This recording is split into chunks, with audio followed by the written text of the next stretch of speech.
So today for the DJ Marketing School, we have a very special interview with the one and only Rachel Lynch. Rachel, how are you doing today? Hello, so good. Hope you enjoyed your holiday weekend. Happy 4th of July, even though it's technically the 5th. But hope you had a good weekend celebrating and just doing fun things. Hey, it's America. It's still the 4th of July. So it will be for the next 2 weeks. Who are we kidding? We're going to have fire weeks going on for the rest of the month. I'm excited to have you on today because I was telling Rachel offline that I think she brings a very unique perspective, because the traditional form of marketing is to, kind of have as many irons in the fire, if you will. So generating leads a lot off of social media, search engines, word of mouth, and then kind of funneling them all through a central point, which would be like a website, And Rachel is very unique in that, she has had a lot of success building her business and growing her DJ business, and she doesn't have a website, and a lot of it is done through social media. So I'm excited to kind of get a little bit of her perspective on things and her input and some of the things that she has found to be working. So, first of all, Rachel, a lot of the inquiries that come in for you and your business, because your business is DJ Rachel, right? Yeah, DJ Rachel Entertainment. Perfect. So do you find that a lot of those are kind of coming in through social media, or are a lot of those kind of people calling you directly based off of past events or word of mouth? So I'm going to say my numbers now are probably 70-30. I'm going to say 70% is going to be word of mouth, past events. And then the other 30% is coming from social media content. I've been doing this for almost, we're at like 18 years now. So there's 18 years of grinding, of making strategic connections, killing events, making sure you're connecting with the right people, and just knowing how to network to keep that kind of momentum going, so that, I don't have to throw, $1,000 a month in Google ads and advertising, because my work kind of does it for me. So I think every professional, but especially in the entertainment business, that's really the main goal you want to strive for. It's great to have a beautiful website. Social media content is key, but honestly, at the end of the day, the most bang for your buck is going to be that word of mouth, quality work, referral thing. So that's kind of what has let me, even survive over, the pandemic. People didn't forget about me. So as soon as things opened up, people were still calling and messaging and all of that. So I think word of mouth is first and foremost most important. Making good connections, having good relationships with vendors, playing nice with other vendors like photographers and event planners. All these relationships are critical to, again, that forward momentum and being bookable, right? It's about being bookable. So, or in layman's terms, being likable. Even if people like you, if they enjoy working with you, and to a certain extent, you make either their job easier or you make them look awesome, right? They're going to like you more, and they are more likely to refer you. That is a very good point. Now, you mentioned you've been doing this 18 years. Of all those years that you've been doing this, have you been as proactive on social media, or did that kind of kick off at a certain point in your career, if you will? I'm going to say it kicked off at a certain point. It's an interesting question. So I need a second to kind of think of my timeline. That's here. Okay. So to be honest, without telling the whole story, it is important just to mention that, I kind of didn't want to be a DJ. I know that sounds crazy. I just kind of accidentally fell into it through a family personal emergency. I helped out my brother, and here we are, I'm rounding 20 years later. So social media, it wasn't a part of thing for me because I never really had any intent on having a business. But again, if you're just doing an event here, someone would call, word of mouth. And then once I realized things were starting to hit for me, I was like, all right, I got to have something a way for people to get a hold of me or answer some of the common questions that I would get to keep myself from having to repeat them. So that's when my social media content started to become more purposeful and intentful. So I'm going to say I've been really hitting social media hard probably for the past 5 years, but I started about 10 years ago being more thoughtful about what I'm posting. But it didn't start off that way because I didn't even know I wanted to do this. So that's interesting. I never knew that. Because you aren't just active on social media in terms of posting content for couples. You also post a lot of content for DJs, you know, whether that be gear reviews, gig logs, whatever it is. You are very active in adding content to the community to kind of educate other DJs. Do you ever find that some of that content also kind of contributes to your overall social media presence when it comes to couples finding you online, or is that kind of more niche just for DJs? No, 110%. And I think this is a 3-part question. So number one, I shouldn't even be talking about SEO as someone who doesn't have a website. Like, I am definitely not, the pro on that. But I will say the more video content you have, the more the algorithms boost you up, because these platforms like video, because people consume video much longer and in much higher quantities than just regular pictures or word posts. So I feel that the algorithms are in my favor because I'm giving them what they want. So I'm more visible on these platforms because of the things that I'm making. So there is intent behind the video. So even if someone's looking for, DJs in Connecticut, it might be, a gear review on this wireless speaker, but because it's tagged in my area, they might see that video, they watch it, they're like, hey, she seems pretty cool. She's down to earth. She knows what she's doing. And then they kind of look a little more. So it might even just be like an accidental happy find, So I have some of that. The other thing is the motivation behind the gig logs and the gear review is obviously I like helping people, and I like creating resources that I wish I had when I was trying to learn to do this. And it's not just for all DJs, but I also want particularly, women to feel that they can do this. There's gear that's accessible. I don't want them to be intimidated by this. And I want to give them, again, resources that let them know, like, hey, if you want to dive into this, let's do this. And this kind of comes full circle to, again, why I started the social media stuff was I got a lot of pushback, backlash, internet trolls, internet bullies that were, you're just a pretty face, what do you know? Or you like a Paris Hilton 2.0, and thinking that, I just showed up after somebody already set up my stuff and I'm playing pre-recorded mixes and just like, so I wanted to tear away. Wow. I wanted to be transparent. I wanted to be an advocate for all DJs, female DJs, new DJs, and just pretty much put a middle finger to the non-believers of saying, if you don't think that I can do this, don't believe me, just watch. In the words of Bruno Mars, Yeah. So that was that. And then it just kind of took off from there. And then just through the support, and I enjoyed doing it. And it just kind of took on a life of its own. But to come full circle, I'm going to say the most beneficial marketing piece that I've done that I think allows me to book more weddings than anything is going to be my vlogs. And I actually have I think it's like a 90-minute, I'm calling it an air quote seminar, because it was like a virtual Zoom training that I did for the Canadian DJ Association, that literally breaks down what I do, how I do it, why I do it, what I'm looking to record, how it's generated business. It gives examples of different things coming in from clients and how I respond to that. And it's actually a really decent webinar, I guess is what I'll call it. So, maybe I can forward you the links if you want to put it in the description of this, if people, because it's too much to like dive in this small little interview, but it will cover a lot. But DJs, if you are not vlogging, you are missing so much opportunity, because how else can you better showcase an entertainment talent-based business than actual results and outcomes of what you do? And it's not going to be from a static photo of your Evolve 50s and your neat wire management, on Instagram over and over and over and over again. Like, you have to bring variety and flavor and personality to this. And that comes through video.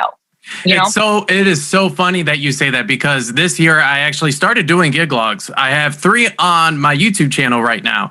And I got contacted by a bride because I ranked 3rd in my market for photo booth. So They found me because of the photo booth. They already had a DJ. They had done everything except for sign the agreement and pay the deposit. And they contacted me about photo booth. I had a conversation with them. They asked me if I provide just the photo booth or if they have to book the DJ services. And I said, right now I'm only doing it as an add-on for the DJ services. So she was like, okay, well, I like your personality. Send me the information, blah, blah, blah. I send her the agreement and all that other stuff. And within 2 hours, she signed the agreement, paid the deposit, and emailed me and said, I just watched every single one of your gig logs. And I only had 3 of them, only 3 of them. And primarily for DJs. I mean, if I was specifically targeting couples, it would be like 3 or 4 minutes, but a few of them are like, I think one is like 12 minutes long, but watched every single one. And because of those gig logs, we're like, hey, I'm going to book you right now, which was interesting because that was not really the intention behind it. So it's funny to hear you say that now. Absolutely. And it's kind of funny that you brought up, even though your audience and even mine, like they're geared more towards DJs, kind of like how I use my gear, what I decided to use, how to execute the event. But who doesn't like the behind the scenes reality TV stuff, right? And they want to know, what really goes on that day. And it also, it's actually allowed me to increase my value because no longer do they just realize that I don't just show up with a laptop and hit play. Like they realize like, hey, I'm showing up 2 hours early. I'm carrying hundreds of pounds of gear, like the attention to detail, what goes on in my head while I'm setting this up for you. Like it really just solidifies the value of a professional DJ/event host. So with that, you pretty much said it, they're sold, I'm going to say 80% of the time, like 80% before they even talk to me. Like they know they want me. It really just boils down to, are you available and what's your price? Like it does all the selling for you because you already know what you're getting. You know what it's going to look like. You know what it's going to sound like. You know who I am. You know what I dress like you know everything. So it's like, if you like what you saw and you're contacting me, you're already sold. It's just those things. So I'm telling you, gig logs are so important. That is true. Now, one thing that I wasn't really expecting when I began doing gig logs is it does take a certain amount of vulnerability, if you will, right? Because it's very different than, polishing up a photo and then posting it in like a DJ group. But because when I first started doing it, I always had the voice in the back of my head, like somebody's going to take issue with something I'm doing or whatever, Is there any advice for people that might be thinking about getting into gig logs or anything like that to kind of address some of that vulnerability or some of those insecurities when it comes to vlogging their events and their gigs? Sure. Great question with that. And I like the word vulnerability. I'm going to use the word, it's authentic, right? You don't have time to script this. You don't have time to reshoot. You don't have time to, camera angles and lighting. You're in the moment. And that's what makes it so entertaining. Like I said, it gives you that reality TV perspective. So, and that's what people want. And I think when things seem really staged and planned and fake, like that's a huge turnoff. So that's why you can use this vulnerability and authenticity to your advantage. So even if you run into, like, for example, the last gig log I did was actually featured on DJ City with Beat Source. They were kind enough to highlight that. So it was awesome. But I ran into a thing where the event that was before mine was supposed to have ended about a half an hour before it did. So I was in the room, like vlogging, like, hey, do you guys see this chaos? Like I'm running around kids and balloons and I got about an hour to turn this room over and they still had tables where I needed to be. And we were in the moment, and there was I set up my gear and they're like, no, you can't be there. You have to move. I had to move everything over. And it was just, I'm telling you, like, but mistakes happen. In the moment decisions are made, but it's okay. So in terms of tips of getting comfortable, so my number one tip is just record. Even if you don't post it, just get into the habit of being able to look at the camera comfortably. If you want to rewatch it, you can pick up on your ums and your bad habits. But if you don't just at least start the process, it's never going to feel good. You know what I mean? So just record as much as you can, and you can edit it down later. Don't wait for the perfect moment. Have in your mind of, this and that. Just set the camera up and just do what you need to do. Definitely leave enough time though, right? Because I'm not saying you have to show up hours early to vlog, but you need to leave time to be mindful of, kind of what you wanted to record or what you're trying to communicate, right? Like if it's a video of a new photo booth I want to make sure that I leave time to put the camera down so I can show how I build my pillowcase backdrop or whatever it is that you know what you want to communicate going in. Whether that's the fun on the dance floor, whether it's a new piece of gear you got, whether it's, how to run a timeline, whether you want to record your grand introductions to show couples that you know how to MC things. Like just have a little game plan, but just start recording. The first one is not perfect, and that's okay. You will build your audience, and the people who like you will continue to like you, and the people who don't, they just won't. And that's fine. I have a small, modest community of like around 10,000 followers, and there's many DJs with much bigger audiences, but I have a great community. They're kind, they're loyal. They help other people on my channel, and that's the goal. So the other thing is, don't go for big numbers. That's not what it's about. It's about authentic connections with either your audience or the couples looking to book you. And as long as you keep it genuine like that, it takes a lot of stress off of it.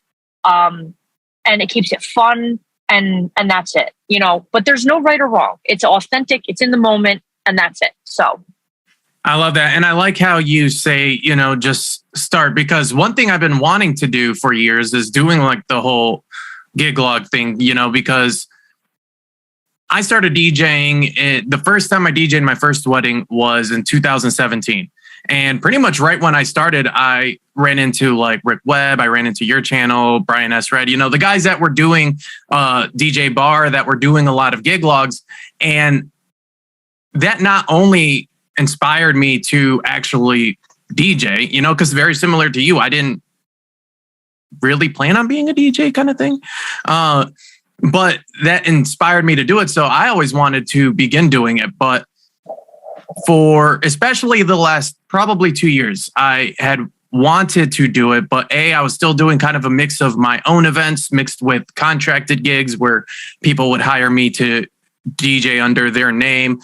But last year I had a perfect opportunity, but every event I was like, I'll do it the next one. I'll do it the next one. I'll do it the next one. And then eventually the season was over. I hadn't done it. So beginning of this season, the very first one, well, I don't think it was the first one. The first one that kicked off the wedding season, I said, I don't have a camera because I was waiting for me to get the gear and then me to get the gimbal and then have a dope DSLR and, have a Premiere Pro subscription and all this other stuff.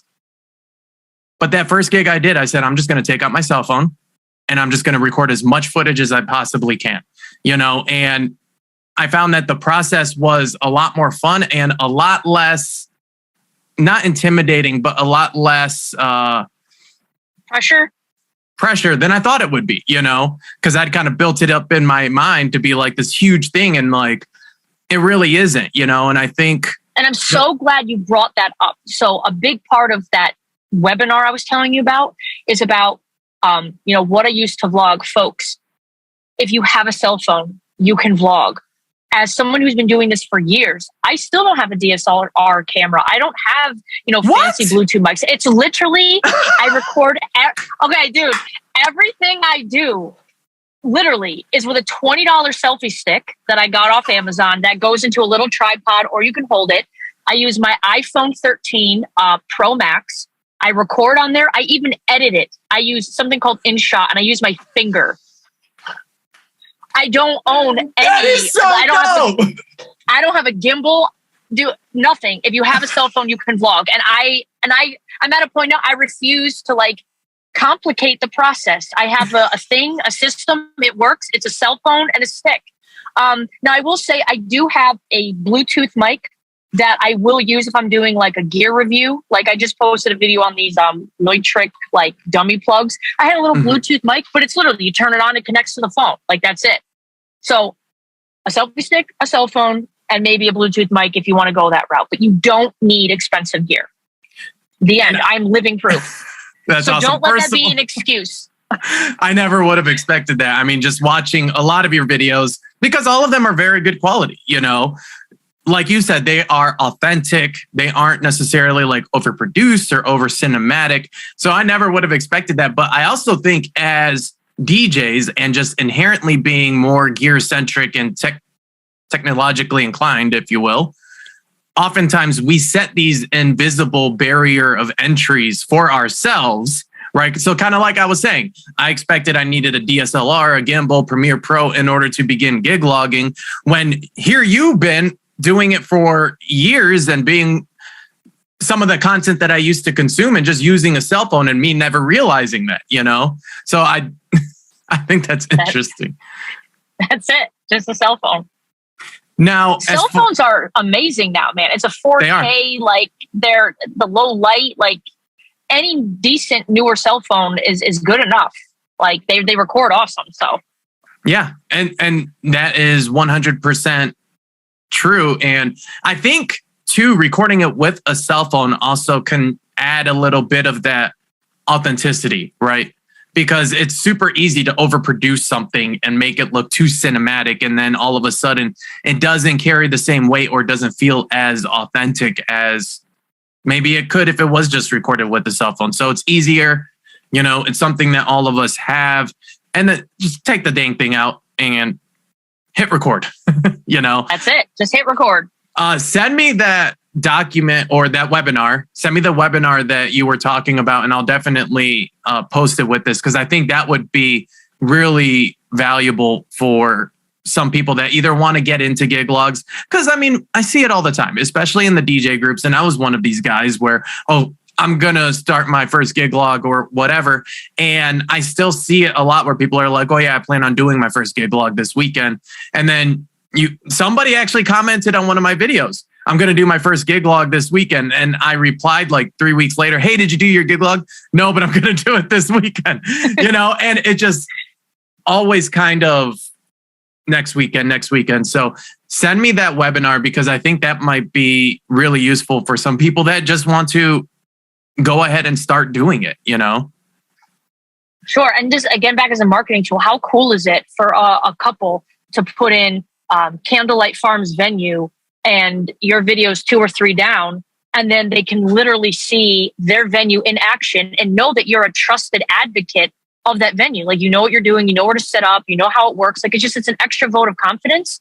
And through, again, the SEO, the proper tagging, it's really easy for you to pop up at really popular venues, you know, where and the venues love it. Like, I've had nothing but compliments on the gig logs that I've done when the venue has seen it, you know, and I'll even post it and tag the venue. And there's a couple of them that have been like, that was an awesome video, you know, because also, unless you're a DJ, you're not really expecting anything like that. To DJs, I know some DJs are like, oh, you did a gig log, whatever. But for people that aren't DJs and aren't in the DJ industry, they're like, whoa, this is really cool. You know, this is kind of like a behind the scenes of what they do or what a DJ has to do. So oftentimes they appreciate it and the venues think it's cool, especially when you are projecting the venue in like the proper light or, you know, showcasing what it can look like. So I definitely like that. Now, what was it that got you into doing gig logs? Was it initially build as a way to kind of market what you are doing, or was it more just kind of, you know, because obviously you enjoy creating content because you've been doing it for a long time. Was it kind of more that? What was the process of you beginning to step into the world of gig logs? So as I kind of became like the gear girl, like I love stuff. I can't, I won't deny that. I love gear. I got a lot of questions from DJs that were like, hey, what about this? How does it work with that? How would it work in this situation? So the questions got like repetitive. So it was like, listen, I'm going to show you how it works. So what better way to show you than in a real life situation? Like, here it is in action, you know? And then from there, they kind of just took on a life of their own. But honestly, it was just to answer like the million questions about specific gear that I have, you know, because I post a picture of like my uplighting and then it's like, well, what kind of uplighting is that? And then I would do a video on the uplighting, but then they're like, how does it look with 40-foot ceilings? Well, here's a venue with 40-foot ceilings. So here's a gig log. It just took like this progression, but now it has a lot more value and purpose. But honestly, that's kind of why I started them. That's cool. Earlier too, you would kind of mention like, you started this 18 years, you said? 18 years ago? About 20 years ago. Like, I kind of stopped counting. It makes me sad. All right. So you also mentioned networking, like meeting a lot of people in the community. And obviously you did that female entrepreneurial event, because you did a gig log on that too, right? Or did you just do a video while you were there? About the wireless speaker. Yeah, that's where I was in this college campus, and they wanted a speaker in like this absurd location in the building. And I'm like, listen, I can't promise miracles. I will give this a shot. And if it works, great. If not, I'll come up with a plan B. And my Sennheiser EW100G4 champion. They couldn't believe it. It was like, it was unrealistic what they were asking. And we made it work because that's what we do. So, but yes. So things like that. So, this is, I guess, another great piece of advice. There's nothing wrong with being a wedding DJ. There's nothing wrong with being a club DJ, but I just want to encourage people to maybe expand your horizons, because a lot of business has come from like these really unique one-off things. Like, for example, I've been doing this, now it's more mixed, but it kind of was promoted as like, it's called Tough Girl Fitness. So it was like a female gym, but also expecting mothers could go there. It was like a really unique space. Anyway, so you have women going there between 18 and I'm going to say, 50s, 60s, but they have a lot of friends and a lot of age groups where these people are having birthdays and engagement parties. And I cannot tell you how much business I got from this female gym over the years. That's actually how I got affiliated with a town to do their food truck festivals that has about 7,000 people roll through, their fireworks shows. And then from there, you just see how it explodes. But I do gyms, athletic events, car shows, be able to step out of your comfort zone. That's how you're really going to get that growth. It's from these unique relationships with community-based businesses, local mom and pop shops, schools, colleges, things like that are going to solidify you in your area and be known as like a trustworthy, good community-based small business that if people need some great music or just someone to host an event, they give you a call, So. Okay. Now, as far as some of that networking goes, you kind of touched on doing the kind of those one-off events. Is there anything that you have found outside of like actually DJing events that are kind of useful for building those relationships in the communities or with certain business owners or anything like that? Interesting question. So outside of physically people seeing you do what you do in the community, is there anything else? I don't really have anything specific. And now I kind of feel like that's like a shortcoming of mine, because maybe there is more I could be doing to reach more people in the community, outside of, patronizing the businesses, having good conversations, being willing to meet people, opening up that dialogue, just being accessible and out there, that's really the only advice I have. But if you have any, I'd love to hear. The reason I ask that is because so like in my community, we have a BNI chapter. BNI is Business Network International. And it's basically like a group of business professionals that meet and we build relationships. And then certain markets, I don't know if Connecticut has one, but there's also the LIEA, Live Events Association, Live Event Professional. I don't remember. No, we don't have anything like that here. It's pretty much like your Chamber of Commerce kind of thing, which, it's, I mean, if that's like your thing, but I don't want to ever do like a kind of a pay to play thing, like I like very organic, like you like what I do. I like what you do. How can we help each other?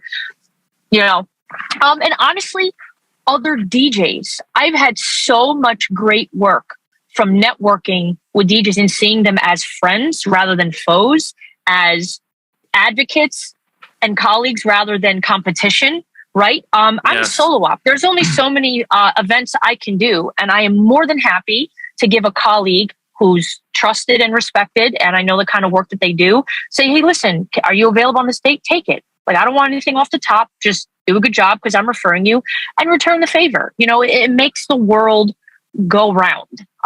Yeah. You know, so that's also been a really good resource for me, is just other DJs. Building relationships with other DJs. And there was actually a situation I ran into a couple weeks ago where I caught COVID, and because I had relationships with other DJs in my market, they were able to make sure that my clients were taken care of. So I definitely, that is a huge one, you know, not necessarily viewing other DJs as competitors, but more as colleagues. Yeah. Yeah. Yeah. You use Vibo when you are kind of planning with the clients.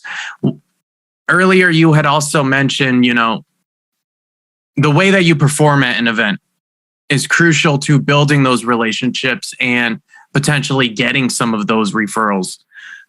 What are some of the things that you have had success with when it comes to actually performing the event to kind of maybe give you a better chance of getting a referral from a venue, or maybe becoming like a recommended vendor of theirs? Sure. So again, just to be clear, I really don't believe in a pay to play. So being a recommended vendor just because you're paying a kickback, like, I think that's not my vibe. So like, if that's you, you know, I'm not here to be the you know, event promotions police, but I don't think that that's connecting couples with the right entertainment, and that's not the way to go. So anyway, outside of bribery, you know, like just blatant bribery, really common sense things, right? So number one, I always do a pre-event walkthrough, and I like to see if I can meet these people beforehand, right? To see, you know, just look at the space. So that way, when I show up that day, I'm prepared. I'm not bothering them with a million questions. I already know where the power is. I know the door that they want me to load in. So I'm not coming in the wrong entry and nicking up their, you know, cherry wood doors or whatever it is that they want, their little particulars. I want to know that in advance, right? Do they have a sound ordinance? Is there decibel limitations that I need to be aware of? Like, I take care of all that in advance. So I do feel that gear is important up to a certain point, but I feel that if you make them look good, they appreciate that. But if you come in with this like dated, beat up, crappy wires management, or God forbid it's like unsafe, you know, and it just looks like this turd in a palace, you know, you can't, you know, so I don't ever want to sound like a gear snob. Like do what you need to do to get the job done. But there's always a way, regardless of the brand you have or what you're using, you can always make it tidy. It costs $0 to make something tidy and safe. So don't create a liability for them, and look good in the venue, right? And anything you can enhance, like, do it, you know, to make it, again, it's all about the total experience. Don't be difficult to work with, right? Maybe share your timeline beforehand. Understand the expectations. What time, you know, dinner's coming out? Do you need me to release the tables? Like, just be a team player and, you know, keep the place neat. Definitely don't drink on the job. Don't put them in a compromising position. Now, again, people are gonna be like, oh, here's the drink police. You know, private parties, house parties, that's on you. But if I'm at a formal, traditional event space, a wedding space, I am not drinking on the job. Wait, is that a thing where DJs actually drink when they're doing weddings? Oh, yeah, absolutely. And even if you are stone sober and you literally had one Red Bull vodka, the perception is when they see you drinking that, you know, if it gives them a reason to make an excuse, if your performance wasn't up to par, they want to blame something on you. Like, I never want intoxication to ever be a part of my narrative or my brand. So I don't drink, you know, at venues just to avoid that. Yeah. How else to get rebooked? I don't know, man. It's all about flexibility. Be early, be on time, be willing to help out. You know, if I'm done setting up and they need help, you know, straightening chairs out, you know, I say, hey, I got a couple extra minutes. You need help with anything? At the end of the day, it's about the results for the couple. And if they see you're willing to work with that, people want to work with you. But if you come in with this ego and this like, well, this is how it's going to be done. Like no one wants to deal with that, you know? Yeah. One thing I've had a lot of success with too, as far as building relationships with the venues, and I think I'm sure you do this, is tagging the venues in posts, you know, because the venues always see it, and venues never get tired of people mentioning them on social media, talking about how awesome an event was at their venue. They freaking love it, you know? And only if though you're not putting a turd in the palace. Like if you're tagging them in this photo, that's like, we don't want to, you know what I mean? So just think of the full picture. You know what I mean? Yeah. Like you always want to show them in the best light and vice versa, you know? So absolutely. And then show people having fun. You know, obviously when we take pictures, we share them on social media. We want them to be pictures of like people having fun, people smiling. You don't want pictures that maybe don't look as fun. And especially if you're tagging a venue and you are showing that, you know, people are having fun in the space, the venue is always going to appreciate it. And when they see that, if they have an opportunity to work with you again, it gives you an opportunity to make another impression, and then they'll probably remember you from last time. They're like, oh yeah, this was that DJ. And then, you know, so that can always help too. Now, we kind of talked about gig logs and adding a lot of that content. What are some of the other things that you do as far as social media goes to kind of promote DJ Rachel Entertainment or get your brand out there? Any other secrets or? Yeah, so a big tool for me has been really helpful is something called Linktree. And I think, you know, a lot of people are familiar with it. I actually still use the free version. I mean, if you want to customize it and pick colors and stuff, you can.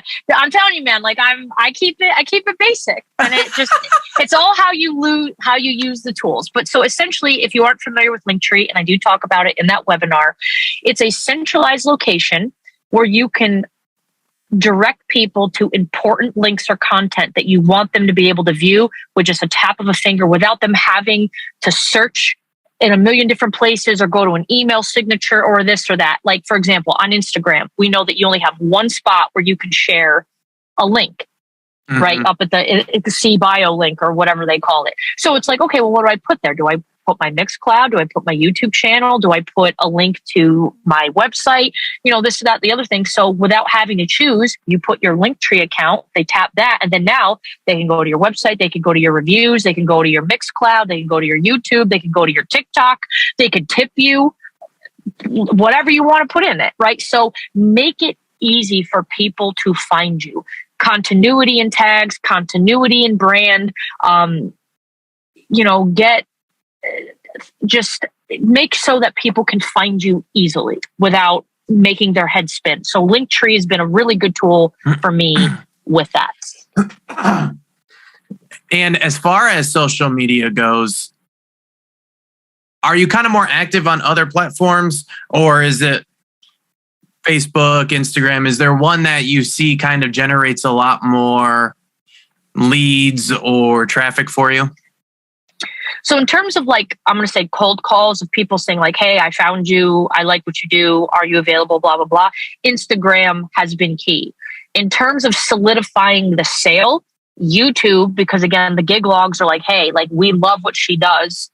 And Facebook is still effective. And I know a lot of people are turned off by Facebook, and I get it. It's become a really heavy, dramatic Debbie Downer of a platform, you know, depending on how you use it.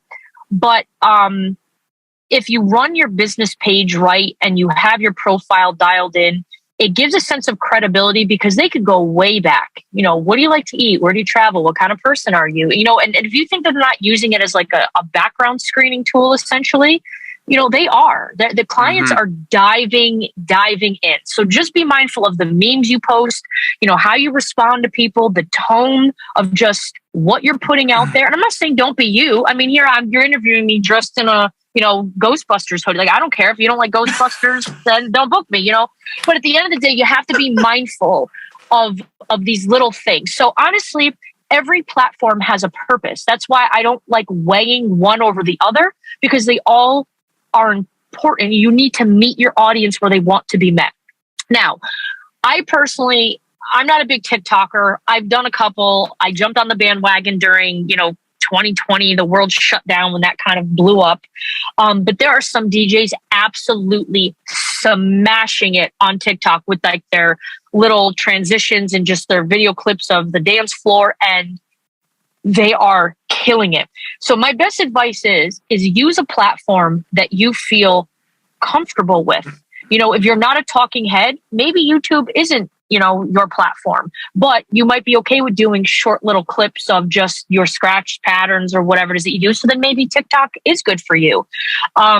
If all you do is take the same front facing shot of your facade in two Evolve 50s, that's going to get really boring on Instagram. So maybe that's not your niche. You got to find something that fits your personality, but they're all important.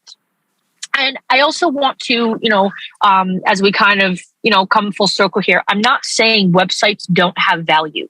I'm not telling you to get rid of a website. I'm not telling you to not have a website.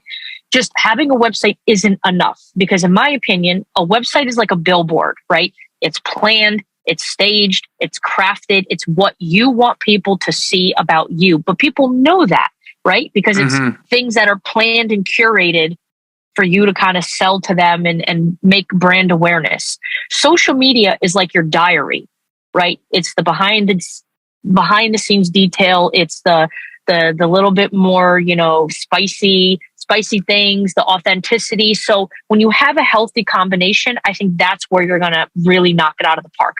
Do I have couples absolutely ask me, hey, we love you. We're just asking, why don't you have a website? I even had a couple offer to make me one. They're like, you're so awesome. Like, why do you have a website? It happens. And some people do think it's weird, but when I kind of explain my rationale, they get it. Have I lost business for not having one? Probably, maybe. So it's up to you, but I just don't want anyone to interpret that I'm saying websites aren't valuable, because they absolutely are. But it's not the only thing. You have to branch out a little bit. Yeah, and 100%. I mean, you can have, especially in the space that we are in, right, where we're dealing with weddings. A lot of them tend to be high touch, especially once you kind of begin hitting a certain threshold of dollar amount that you are asking for. Having a really awesome website isn't going to cut it. You need content, you need reviews, you need feedback, and you need social proof. If you don't have social proof of what you do, whether that be in the form of videos, testimonials, reviews, or even content, nobody is going to see that value in what you do and what you are asking. And I think the success that you have had does speak tremendously to kind of where we are as a society, right? And I think you are a very great example of having that content out there and utilizing that content to book, because you don't have a website. Yeah, you might have lost a couple people, but your business is still able to grow and you are still able to do what you do, even though you don't have one, just based off of the content that you put out there, the content that you have, and the way that you utilize social media. So I think that you do a good job and you keep on killing it and you keep releasing awesome content, and it definitely helps. Well, in a day and age where go ahead. In a day and age where the DJ has been reduced to a Bluetooth speaker you can find at Costco and a Spotify playlist, right? Because there are absolutely some couples or clients that think that. Like I'm on these Connecticut wedding bridal things, just people looking to connect with vendors and DJs and flowers and this and that. And you'll see, couples be like, we're on a tight budget, is a DJ really necessary, or can I have my Uncle Tommy show up, with his Spotify playlist or something? And it's interesting to see the comments. The only way to combat that is through social media and content. Why are you better than a Costco Bluetooth speaker that they can pick up for $250 and a $10 Spotify subscription? You have to be able to answer that. And I know that sounds like, well, duh, of course. But honestly, there's some DJs out there that really aren't providing much more of an experience than that. Yeah. Right. So, and then when there's a saturation of so many that have kind of entered in this market, because technology has gotten more accessible, prices have coming down, it's easier to become a DJ now more than ever. And it's kind of popular. It's very trendy, all these Instagram videos and, the pool parties, and like, who doesn't want to be a part of that? So with that, it's what is your differentiator? And if people can't see that, you're just another DJ, or you're just a glorified Spotify playlist and a Bluetooth speaker. And of course, I don't feel that way, but breaking through that stigma, that's where the content, comes in. And that's why it's important. And that can't really be communicated just from a website. Or at least if you don't have like a really good website, kind of a thing. So anyway, that's my 2 cents with that. I am a website guy, so I will say that, and typically when I am looking at websites, it is important to find that differentiator, right? Because not all websites display that, some depending on how they were made, who made them, there is a distinct formula. How long ago they were made.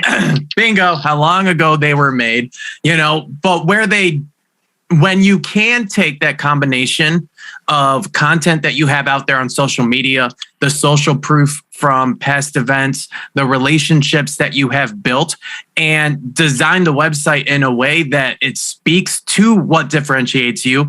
It speaks to the person that you are trying to attract, and it makes that conversion process easy and simple for them. That is really where you have that home run, because most people, just from looking at analytics, I can tell you 100%, most people that find my website go to my social media. Before a lot of couples make a decision, they're often looking for you a couple different places, especially once you start charging more than the market average, because they want to know 100%. You are a professional. Maybe you are a professional business, right? Maybe you are a professional DJ, whatever your brand is, whether you are selling a business as a brand. They want to know that they're not looking at stock photos, right? Anybody can go to stock photo and get a packed dance floor. They want to know, like, is this really you? Is this your stuff? Is this your dance floor? So I feel like social media is for sales. Like to sell to them, like the who, the what, and this. And once they're at your website, that's for them to buy. Like I don't use a website for selling. That's like, if you're on my website, it's like, here's the form, here's how you lock me in, here's where we can do your retainer or whatever. That's how I would approach it if I had one. Social media for sales, website to buy. And one thing I will throw out there too for you is that there's some cool things that, you can do with the website, like, establishing your own link tree. On my website, I have a non-index page. And what that means is, like, Google can't find it. People can't navigate to it through the menu. Like, it's an invisible page, but it connects to a QR code that has all of my links, all my social media links. And it's basically just a QR code that I have on the back of my business cards that they can scan, or it's in my Instagram, exactly like you said, where they can go to all my other ones. And then I also created a text request page where when I'm at an event, I have a sign that I kind of put out on the dance floor. And it was more primarily during COVID to kind of give people the confidence and make them more comfortable with requesting a song without having to get like 6 inches from a DJ who goes to an event every weekend with 100+ people. But, it has been really beneficial where people scan the QR code, they click a button, and they can text me their request. And that is just baked in to my website. And, there's a lot of different cool things that you can do, to kind of integrate it a little more into what you do. But without having that content, again, and I can't stress that enough, without having that content out there and showcasing why you are different, what you do and how you do it, a lot of it is null and void, because you can have the dopest website, but if you don't have that content out there for people to know what sets you apart, they aren't going to book, you know? Absolutely. Before we kind of finish up and wrap it up, is there anything else, maybe a question I didn't ask, or maybe something that you wanted to touch on about tips for growing, you know, maybe a new DJ business or anything like that? Is there anything that you want to say before we kind of sign off? I'm just going to come full circle and just bring it down to folks. It is 110% about authenticity. If people don't trust you, if they don't believe you, if they don't feel that you can actually bring the deliverables, I don't care how good your website is, how good your whatever, it has to be authentic. And that is the biggest piece of advice I can give to anybody. And don't shortcut the process. You know, it's nothing, I don't know, like the proverb or like the fancy quote, but pretty much saying nothing worth having didn't come without some, you know, bumps and bruises and some grind, you know, and you're not going to be an instant success, you know, overnight. Again, I've been at this, again, I'm rounding 20 years and I've been doing the social thing about 10, and I've been really hustling about 5. And just every year it gets a little better, a little better, a little better. So just keep at it. Just keep the momentum going. Awesome. Well, I definitely appreciate it, Rachel. That has been Rachel Lynch, the one and only from DJ Rachel Entertainment. And what city are you in Connecticut? Since nobody knows what it is, I'm just going to say Danbury, Connecticut, but it's a little town, even a little farther than that. But the biggest city near me is Danbury, Connecticut, because nobody would know or understand otherwise. So. Understood. From Danbury, Connecticut, we appreciate you jumping on and giving some tips. So I will go ahead and close out the recording. Thank you so much for watching this video. I hope that you learned something, and I hope that you found this helpful. If you're watching this on YouTube, consider subscribing to our channel. And if you're watching this on Facebook, consider tagging a DJ friend. Tag somebody who you think might find this information helpful. That's it for this video. We'll catch you guys in the next one.